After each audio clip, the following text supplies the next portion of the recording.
Olá pessoal do nono ano da Rede Municipal de Ensino de Picos, tudo bem com vocês? Aqui quem fala é o professor Rubens Leal da disciplina de História. Gostaria de convidá-los a assistir a nossa aula de número 29, sob o título O Brasil Contemporâneo, que nós dividiremos em duas partes, de modo que hoje nós daremos início à nossa parte 1, tratando os primeiros governos da nova república, José Sarney, Fernando Collor de Mello e Itamar Franco. O período compreendido entre 1985 e 1994. Vamos nessa então? Então, pessoal, ao fim do regime militar, em 15 de janeiro de 1985, através de eleições indiretas, o Congresso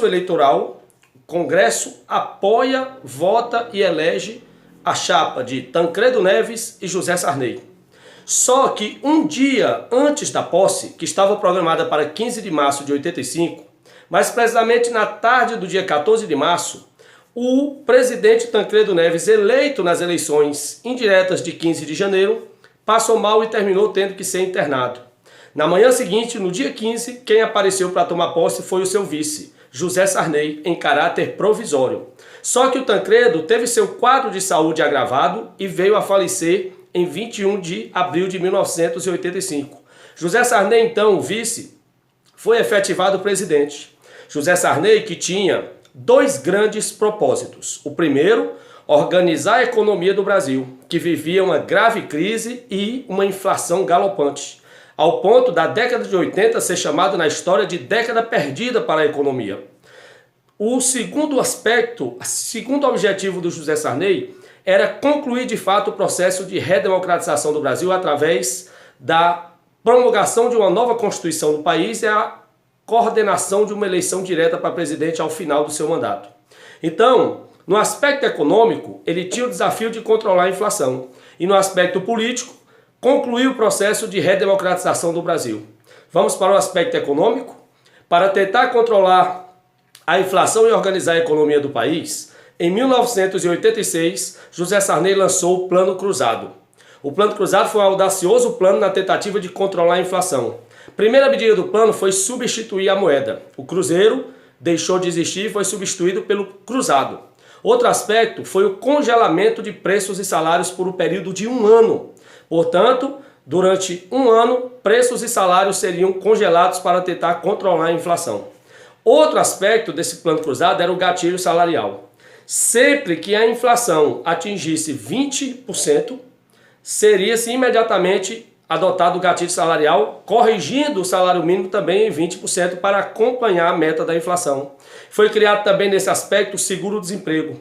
Como o Brasil vivia um período de muitas demissões por causa da crise econômica, muita gente perdia o emprego e o governo achou que seria necessário criar um programa para fornecer durante alguns meses um salário para essas pessoas que perderam o emprego.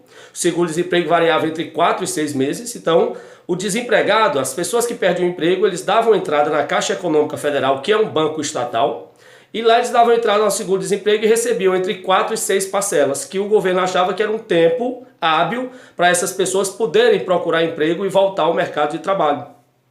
No aspecto econômico, o plano foi um sucesso no início, mas infelizmente terminou naufragando. Houve uma crise de abastecimento, começou a faltar produtos básicos nas prateleiras dos supermercados e o plano teve que ser embargado, teve que ser revogado, anulado. O governo ainda tentou outros anos criar outros dois planos econômicos similares ao Plano Cruzado. O Plano Bresser, em 87, e o Plano Verão, em 88. Mas como o primeiro, esses dois planos também fracassaram. No aspecto político e legislativo, o governo tinha um novo objetivo. Era elaborar uma nova Constituição para o país e realizar eleições diretas em 89. Então, a Assembleia Nacional Constituinte, eleita em 86, ficou encarregada de elaborar e promulgar a nova Constituição do país. Essa Constituição foi apresentada para o país em outubro de 1988. A Constituição é a mesma até hoje. Nós usamos essa Constituição, que é considerada Constituição cidadã, porque estendeu o direito de cidadania a grupos que até então não eram vistos por essa Constituição. Essa Constituição estabeleceu uma forma de governo presidencialista, com eleições diretas e mandatos a cada 4 anos. A questão do trabalho teve a redução da carga horária de trabalho semanal. Até 88, os trabalhadores trabalhavam 48 horas semanais, que correspondia a 8 horas diárias de segunda a sábado. Essa carga horária foi reduzida na Constituição de 88 para 44 horas semanais, sendo 8 horas de segunda a sexta e apenas 4 horas aos sábados. É também a primeira Constituição que trouxe nas suas leis a criação de reservas indígenas e comunidades quilombolas para índios e remanescentes de negros escravos. E, obviamente, trouxe de volta todas as liberdades, como, por exemplo, a liberdade de expressão, o direito de ir e vir, o direito de organizar movimentos nas ruas, participar de sindicatos, promover greves, tudo isso, todas essas liberdades que nós cidadãos temos, coletivas e individuais, estão na Constituição de 88, que está em vigor até hoje. Uma vez promulgada essa Constituição, o próximo passo foi realizar eleições ao fim do seu mandato. Em 89, José Sarney convocou eleições e, dentre vários candidatos do primeiro turno, 2 foram ao segundo turno.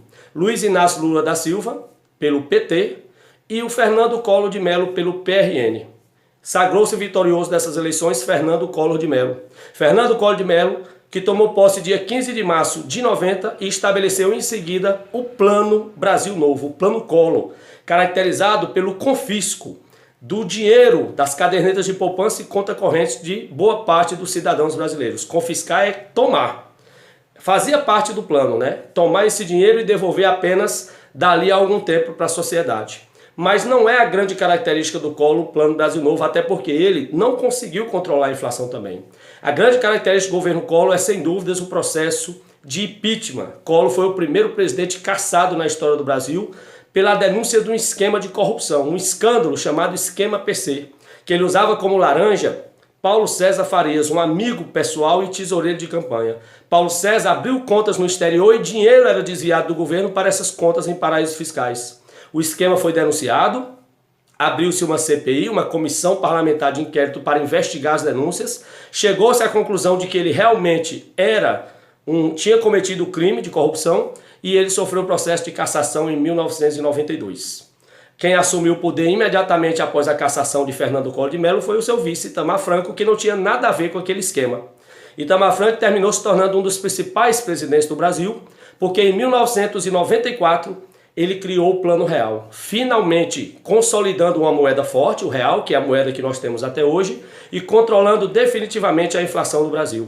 O Plano Real é de julho de 1994 e em julho próximo passado completou 27 anos. É um plano próspero que conseguiu controlar a inflação e aumentar a qualidade de vida da população brasileira. Em 1994, ao fim do seu mandato, Itamar Franco apoiou para a presidência o seu ministro da Fazenda, criador do Plano Real, Fernando Henrique Cardoso. Mas esse é um assunto para a próxima aula. Próxima aula, aula de número 30, nós trataremos dos governos de Fernando Henrique Cardoso, Lula, Dilma e Michel Temer. Aguardo vocês na próxima semana, um forte abraço e até lá.